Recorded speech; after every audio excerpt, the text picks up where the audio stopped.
Welcome back out to the shop. Happy Sunday. My name is Mark and this is the Malarkey Taylor channel. It's another week and I don't have any shop content, but I will show you what I've been doing. So here, step outside with me. So today I spent the day driving. I drove a couple hours and helped disassemble a carport. And this is a decent sized carport. The idea being that we can park my camper in it, and there's a video that's coming up. I've been working on that in the background about the details on that. But basically, when we're not camping in the camper, I need to get it covered for various reasons. But if you stick around the channel, you can see it on that video. That was today. Yesterday I went camping with my sons and got a couple things done around the house, but not a whole lot. Earlier this week I had a project that tickled the nerd brain a little bit. So let me take you inside. I'm trying to clean up a bunch of stuff. I got a project coming in here in a couple days that I want to get ready for, but I'm trying to get the basement cleaned up, part of the window project. Blah, blah, blah, blah. You don't care. Let me go show you what we got. We got some nerd stuff going. I think most of you guys know by now that I don't stick with one thing very often, but I'm also a little bit of an opportunist. So I end up just picking things up, and I concoct this story in my brain about what I want that to look like and what I might use it for. And if I hang on to it because of that, I don't really let go of that idea until I let go of the whole idea and the thing. Some people call it hoarding. I also call it hoarding, but in a slightly different, less negative fashion. Anyway, because I can let go of stuff. I really can. Just, the time has to be right. Anyway, this is a stack of insulation sound deadening panels from corporate America's cubicle furniture systems. They clip into a cubicle and they help deaden the sound. So inside of here is a really dense sound deadening material. And I scrapped, or my brother or somebody brought me a whole load of the metal frames from those cubicles that were just getting tossed. They were junk. Nobody wanted them anymore. They're old. So as I was disassembling them to take them to the scrapyard, I saw those insulation panels and I thought, I have been getting complaints from my daughter and my wife that ever since I moved the television and the stereo to the basement, when they're upstairs, they can hear it through the floor. And that got me thinking, well, if I take those insulation panels and I put them on the roof here, kind of like drop ceiling, I basically have a little bit of sound deadening. So it got me thinking, how do I take them and attach them? And I could just screw through them. But the nerd level kind of like up to 11. Let me show you.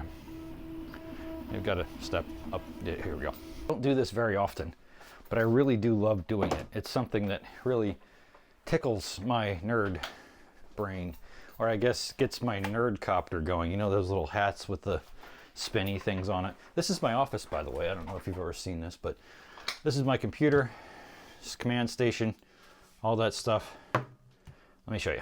Okay, so bear with me, thought process here. This is Fusion 360, something that I've been trying to learn. I jumped into Fusion 360 and I made this little, I don't know, what is this, rectangle, and then I drew a cross in it, and then I grabbed that and I extruded it. Basically, I pulled it up.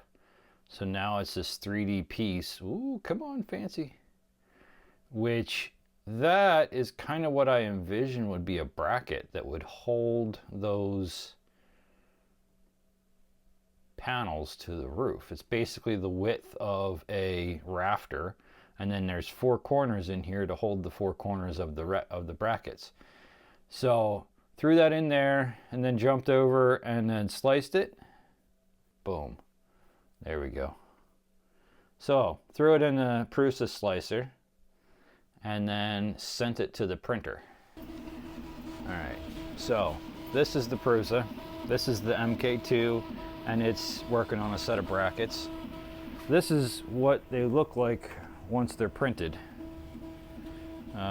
It just has a hole. This one actually ran out of filament. Oops. Oh well, we actually ran out of filament on a bunch of them, but it doesn't matter because it'll work. This will work. Either way, it's just a little bit shorter. But so take this guy and we'll add it to the other ones that we have up here. And then we will just screw them up there like that. And then I have a panel that's attached to the roof with just 4 screws. And then I can take another one and I can put it in here and attach it there. I gotta move my light, but that's the idea. So once that's done printing, I will be able to attach all the panels to the ceiling and have some sound deadening insulation. In the meantime, that printer, the hotbed stopped working, so my sons have been like, "Oh, we got to get another printer, got to get another printer." So we tried getting this Creality to work. We had 2 motherboards for it, and this one here is the one that's bad, but it uses this breakout cable or this ribbon cable to go up here to a breakout board on here to run the extruder and all the rest of those. And the boards that we have, they have those on their own breakout. So instead of having the breakout cable, they just have them over here. So we would have to pin this out to there. And there's a few other differences. One of them being the LCD screen won't work with this board. So we would have to run like Clipper or something like that to get it to work. This printer is ancient. I got it because it was broken. I tried to fix it, and it turns out that there's a circuit on there that's measuring the temperature of the nozzle incorrectly, and it's basically a unfixable thing. I tried firmware and everything like that, but it's like a chip that went bad, and I don't know how to get the chips or solder them on. But we did go to Facebook Marketplace and found this guy, which is a Prusa MK3 that had this one broken, that one broken, that one broken, and that one broken. And it's just now running its first print, but I did notice that there's also a break in the mount down there. So we will have to print that piece. That one doesn't seem to be an issue unless it gets bumped, like if this cable pushes on it, then it can get out of alignment. I had a really hard time getting the bed leveled, because every time that it would run into the paper, it would just lift the nozzle, so I couldn't get it set just right. So setting the pin to height and all that stuff, if that is like if you don't know what all that stuff means, it's okay. It's just nerd speak for I've been tinkering on this and I finally got it to print, but there's still some stuff that's broken that I'm gonna have to fix. So the craziness that goes on in the Malarkey channel is not isolated to the shop, and this is why kind of projects like the shop stuff kind of get on the back burner, because there's always something breaking, and I'm trying to spend as much time with my sons right now. They're 12 and 10. Actually, one's going to turn 13 in a couple months. Crazy. So I'm trying to spend as much time with them as I can, and that's what they're interested in. And because it's just as interesting to me, I don't mind. Unfortunately, means the Jeep gets some dust. But that's coming in. It's coming. It's coming. I have some vacation time built up at work, and I have some things that I want to get done. So I think it's coming.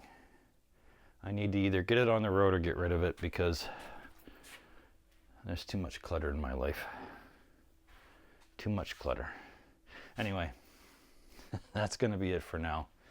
That's going to be it for this episode of the Malarkey Channel Shops Log, even though it's not in the shop. Thank you so much for stopping out. We'll see you guys next time.